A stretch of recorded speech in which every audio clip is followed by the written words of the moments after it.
이번 강의는 무선된 보안 발전사입니다. WEP, WPA 등입니다. 시험에 많이 출제되고 있습니다. 자, 먼저 무선된 보안 발전사 전체 흐름을 살펴보고 세부적인 것은 뒤에서 하나하나 설명하도록 합니다. 먼저 화면에 보고 있는 무선된 보안 발전사 WEP를 개선한 것이 WPA이고 WPA를 개선한 것이 WPA2가 되겠죠. 그리고 WPA2를 개선한 것이 현재 우리가 사용하고 있는 WPA3입니다.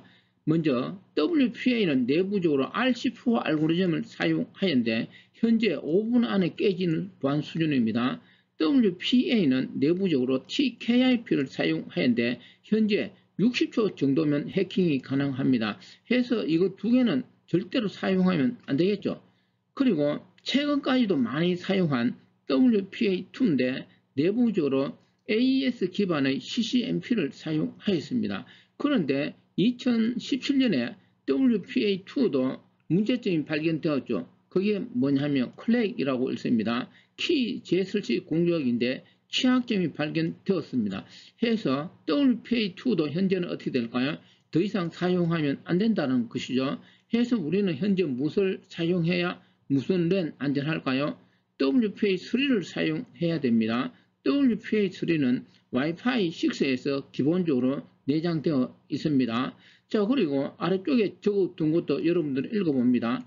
핵심 내용을 이야기하면 첫 번째 발표된 WEP는 IEEE 802.11에 정의되어 있고 WPA하고 WPA2는 어디에 802.11i 표준에 정의되어 있습니다.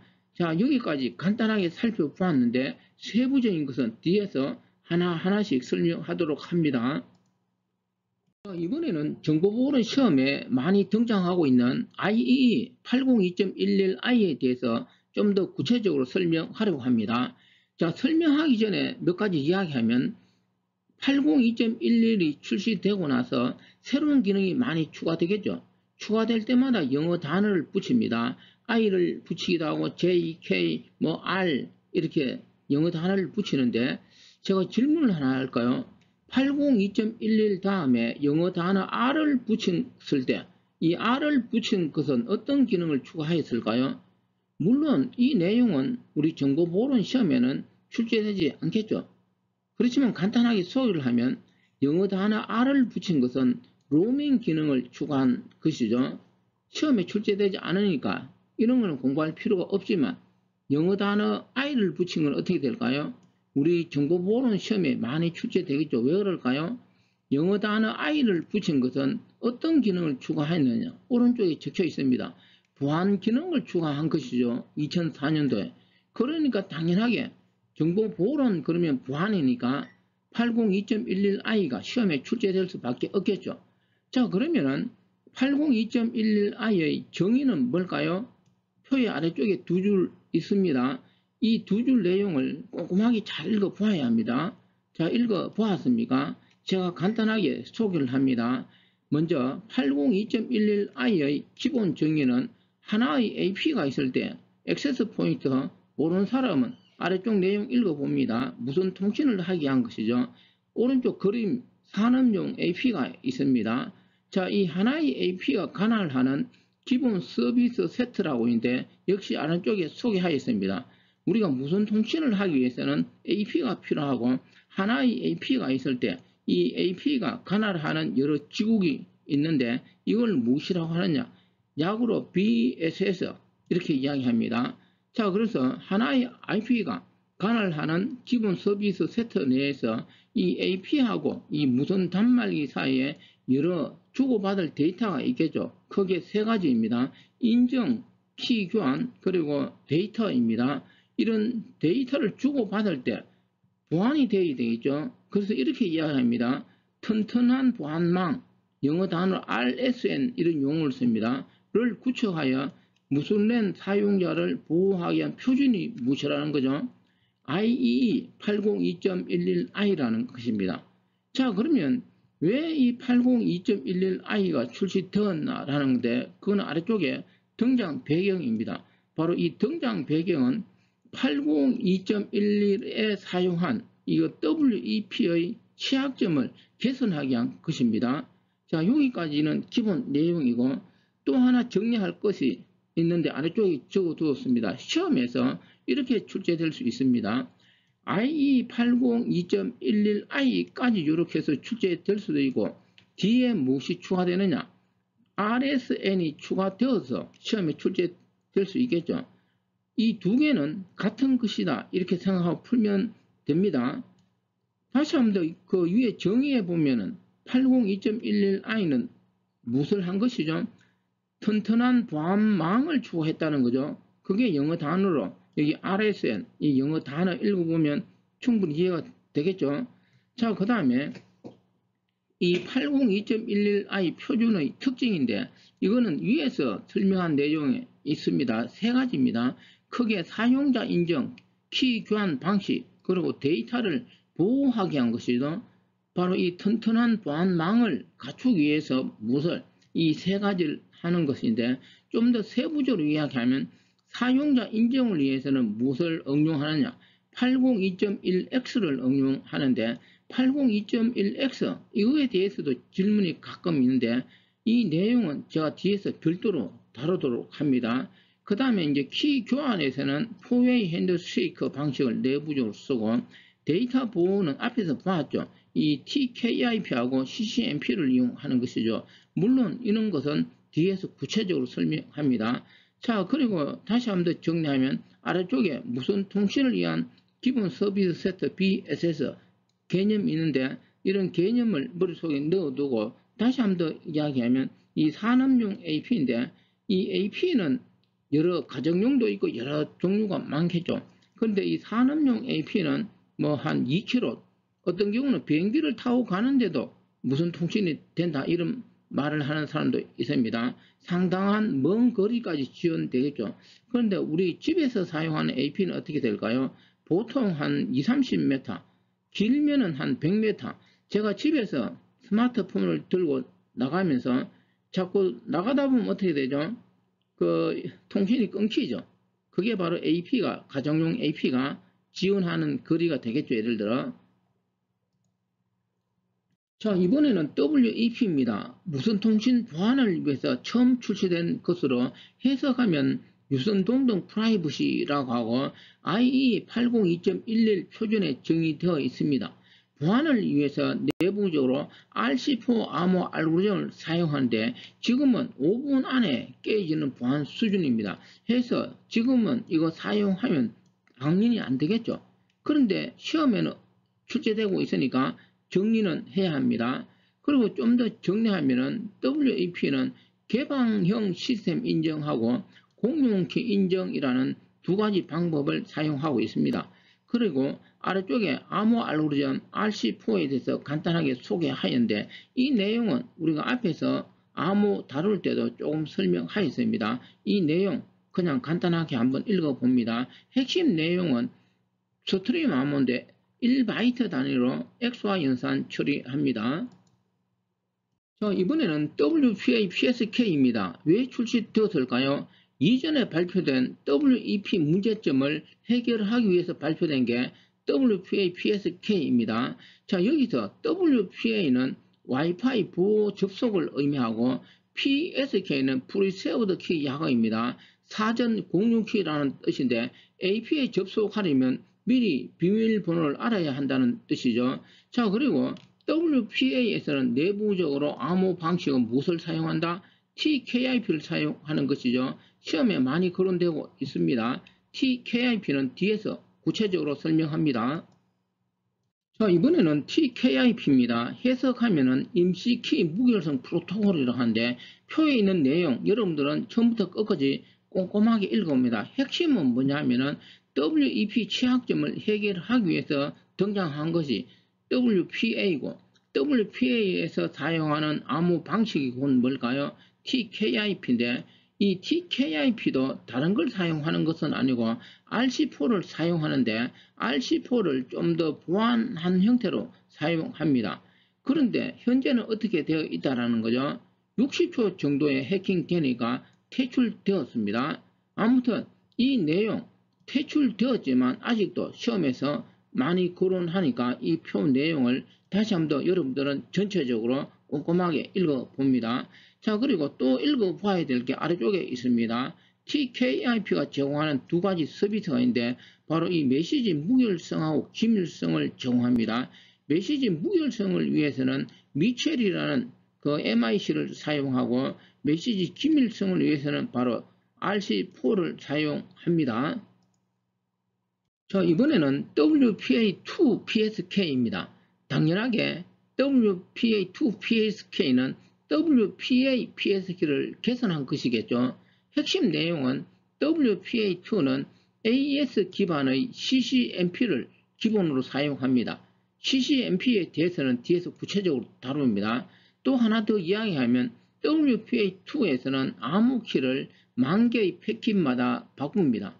자, 그런데 중요한 것이 있죠. 아래쪽 두 줄을 읽어봅니다. 현재 기준으로 WEP, WPA, WPA2는 모두 취약점을 가집니다. 취약점을 가지면 어떻게 해야 될까요? 우리 현실에서는 사용해서는 안 되겠죠.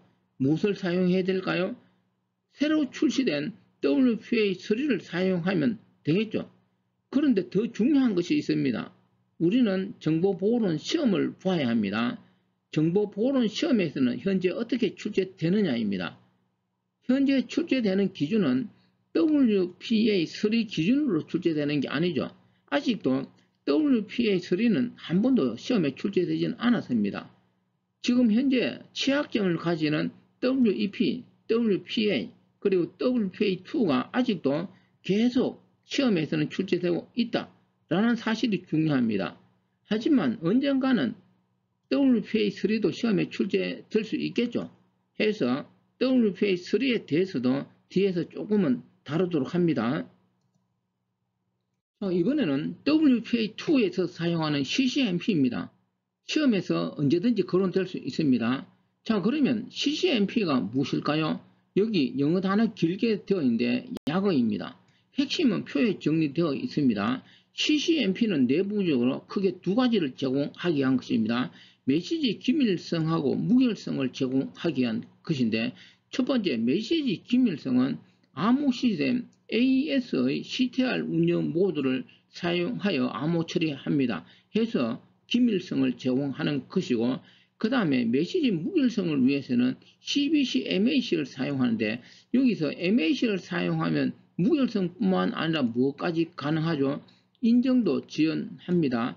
해서 CCNP는 메시지 무결성을 지원한다 이렇게 이야기하는데, 내부적으로는 인정하고 무결성을 동시에 제공합니다. 그리고 핵심 내용은 바로 이 CCNP는 이전의 무엇보다 TKIP보다는 더 강력한 암호를 제공하는 것이죠. 자, 이번에는 EAP입니다. EAP가 뭘까요? 위에 적어 두었습니다. 확장 가능한 인정 프로토콜입니다. 자, 그러면 왜 이 확장 가능한 인정 프로토콜이 왜 필요할까요?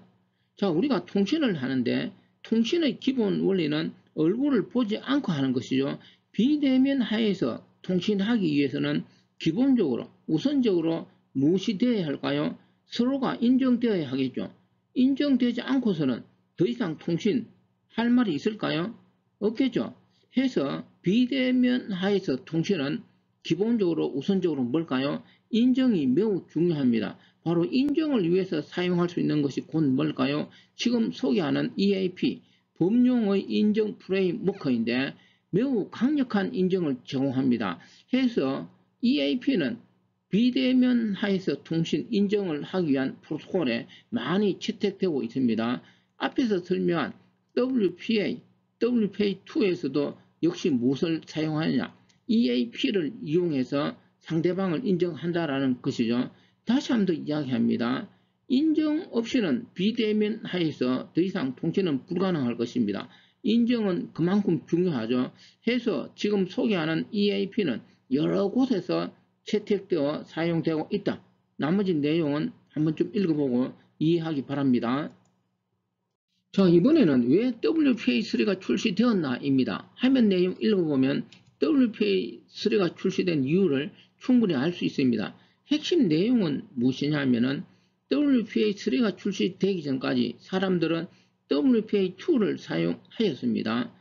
WPA2는 강력한 암호 시스템 AES를 사용하므로 사람들은 어떻게 생각하였을까요? 걱정 없이 안전하다 이렇게 사용하였겠죠. 사용하는데 갑자기 발표가 되었습니다. 언제? 2017년에 발표가 되었는데 바로 이 WPA2가 클렉이라는 것에 취약점을 가진다 라고 발표가 되었습니다. 자, 그럼 클렉은 뭘까요? 영어 단어 KRHK를 클렉으로 읽는데 이거는 키 재설치 공격을 말합니다. 자, 그러면 WPA2가 클렉에 대한 취약점을 가지면 더 이상 사용해서는 안 되겠죠. 해서 지금 우리는 무엇을 사용해야 하느냐? 새로 출시된 WPA3를 이용해야 된다입니다. 자, 그러면 클렉이 도대체 뭘까요? 처음에 이 클렉이 뭐 세부적으로 뭐냐 이렇게는 아직 출제되지는 않고 있습니다. 그냥 간단하게 클렉은 WPA2가 가지는 취약점이다. 이 정도만 정리하면 충분할 것 같습니다. 하지만 뭐 공부하고 있으니까 조금 더 이야기한다면 아래쪽 적어둔 내용의 핵심은 뭐냐 하면은 이 클렉은 인정 절차에서 어떤 문제가 발생되는데 바로 이 키 관리 취약점을 이용하여 공격을 해서 상대방의 개인 정보를 훔칠 수가 있고 그 훔친 정보로 나쁜 짓을 할 수 있습니다. 자, 그러면 이런 클렉에 대응하기 위해서는 어떻게 해야 되느냐? 아래쪽 줄을 읽어봅니다. 다른 방법은 없고 최신의 보안 패치를 설치해야만이 이 클렉에 대응할 수 있다라고 합니다. 이번에는 WPA3가 가지는 특징입니다. 화면에 많은 내용이 있는데 제가 미리 하나 이야기하면 아직까지 이 내용은 시험에 한 번도 출제되지는 않았다라는 거죠. 하지만 언젠가는 출제 가능성은 있겠죠. 해서 어느 정도 정리를 합니다. 여러분들은 이 내용 꼼꼼하게 읽어봅니다. 제가 이 내용 중에 핵심 부분을 제가 한번 이야기해 봅니다. 빨간 글씨로 적어 두었습니다. WPA3는 인정 방식이 동일성 동시 인정 방식, 영어 약으로 SA라고 합니다. 다시 이야기하면 WPA2는 PSK 방식, 사전 공유키 방식이라면 WPA3는 SAE, 동일성 동시 인정 방식입니다.